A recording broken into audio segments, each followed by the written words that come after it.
আজি লগৰকেইটাৰ লগত ক্ৰিকেট খেলিব যাওঁ মানে মই নেখেলোঁ মোৰ ভৰিত কচৰা খাই আছোঁ মই মানে এনেই যাম সিহঁতৰ লগত ৰাতিপুৱা লগ ধৰিছে মোক এয়া তাৰে যাবলৈ কাৰণে ওলালোঁ লগৰটোক লৈ ল'লোঁ তাৰপৰা এই ওলাই যাওঁতে হাতীয়ে দেখিলোঁ মানে হাতী দেখিলে মানে মই ৰৈয়েই মানে যিটোৱে নহওক মানে কিবা এটা ভাল লাগে তাৰ লগৰটো আৰু মই ৰৈ আছোঁ বাইককেইটা আহি পোৱাহি নাই মানে সিহঁতি সদায় তেনেকুৱা মানে আহিম বুলি কৈ থাকিব তাৰপিছত নাহে ভাত খাব হেৰি কৰিব সেইবোৰে কৈ থাকে তাৰপৰা আহি ফিল্ড পাই গ'লোঁ ই একদম গ্লাছ প্লাছ পিন্ধি হিৰো তাত এতিয়া এই অপজিট পাৰ্টিৰ ল'ৰাখিনি তাত ৰৈ আছে সিহঁতি খেলিব আৰু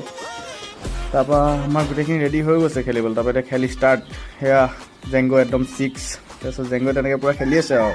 জেংগ ইমান ভাল বেট নধৰে বাৰু কিন্তু বল মজা কৰে আমাৰ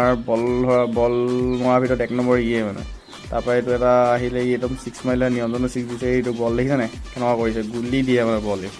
বল কৰাত এক্সপাৰ্ট তাৰপৰা এইবাৰ অলপ চলপ খেল চেল চালোঁ আৰু সিহঁতৰ লগত তাৰপিছত মই ঘৰলৈ গুচি আহিলোঁ খেল খতম হ'ল মই নাই খেলা নহয় সিহঁতৰ লগত সেইকাৰণে মই ঘৰলৈ গুচি আহিলোঁ ঘৰলৈ অহাৰ পিছত আৰু পাৰ্ট